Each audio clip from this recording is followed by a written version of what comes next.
Warahmatullahi wabarakatuh. Selamat pagi teman-teman dan teacher. Pada kesempatan kali ini saya akan membahas tentang ilmuwan muslim di Andalusia. Andalusia atau Spanyol Islam merupakan pusat peradaban ilmu pengetahuan pada masa kejayaan Islam di sana. Dari wilayah ini, lahir banyak sekali ilmuwan hebat yang berpengaruh besar dalam bidang kedokteran, filsafat, astronomi, teknik, hingga pertanian. Pengetahuan mereka bahkan menjadi dasar perkembangan ilmu di Eropa modern. Tokoh-tokoh yang akan saya bahas adalah Al-Zahrawi, Ibnu Rushd, Abbas Al-Firnas, Ibnu Bajjah, Ibnu Al-Awam, Ibnu Tufail, dan Al-Qurtubi. Yang pertama akan saya bahas adalah ilmuwan Al-Zahrawi.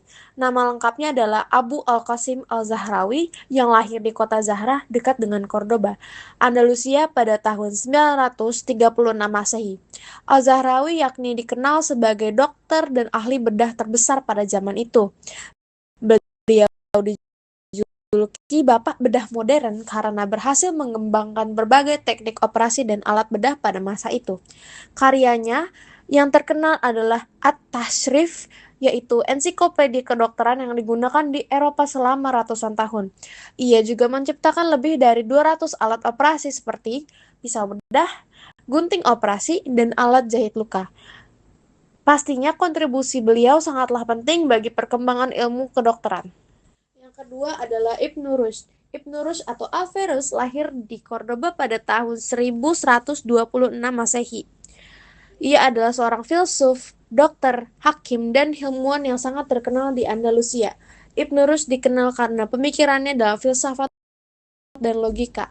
Ia banyak sekali menjelaskan serta mengembangkan pemikiran filsuf Yunani, terutama Aristoteles. Dalam bidang kedokteran, ia menulis buku Al-Kulliyat fi Al-Tibb yang membahas tentang ilmu kesehatan dan pengobatan.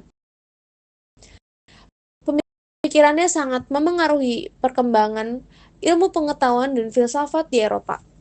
Yang ketiga ada Abbas bin Firnas. Abbas bin Firnas lahir di Andalusia pada tahun 810 Masehi. Ia dikenal sebagai ilmuwan yang serba bisa atau polymath. Beliau ahli dalam bidang astronomi, teknik, kimia, dan penerbangan. Penemuan paling terkenalnya adalah percobaan terbang menggunakan sayap buatan.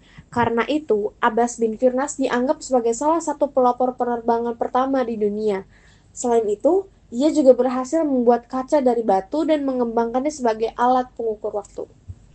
Yang keempat ada Ibnu Bajjah. Ibnu Bajjah atau Ibn Pace lahir di Zaragoza, Andalusia. Ia merupakan seorang filsuf, dokter, astronomi, dan musisi. Ibnu Bajjah terkenal dalam bidang filsafat dan ilmu logika. Ia menekankan pentingnya akal dan pemikiran rasional dalam mencari ilmu. Beliau juga memberi kontribusi dalam bidang astronomi dan musik. Pemikirannya menjadi inspirasi bagi ilmuwan setelahnya, termasuk Ibnu Rushd. Lalu yang kelima ada Ibnu Al-Awam. Ibnu Al-Awam adalah ilmuwan muslim Andalusia yang ahli dalam bidang pertanian dan botani. Ia menulis buku terkenal berjudul Al-Filahah. Buku ini membahas teknik bercocok tanam, irigasi, perawatan tanaman, dan peternakan. Karyanya menjadi panduan pertanian penting di dunia Islam dan Eropa. Yang keenam ada Ibnu Tufail. Ibnu Tufail lahir di Andalusia pada abad ke-12. Ia adalah seorang filsuf, dokter, dan penulis terkenal. Karya terkenalnya adalah novel filsafat Hayy Ibn Yaqzan.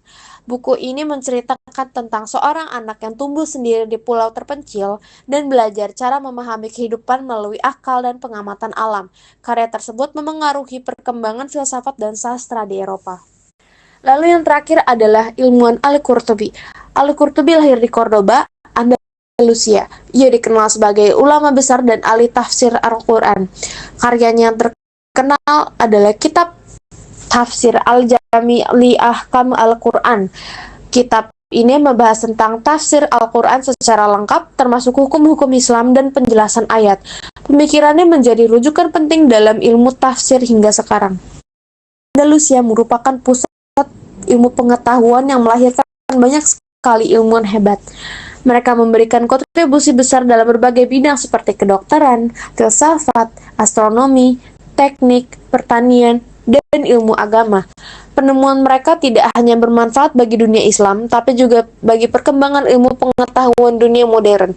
Sebagai generasi generasi muda, kita harus meneladani semangat mereka dalam belajar, meneliti, dan berkarya. Sekian presentasi dari kami. Terima kasih atas perhatiannya. Wassalamualaikum warahmatullahi wabarakatuh.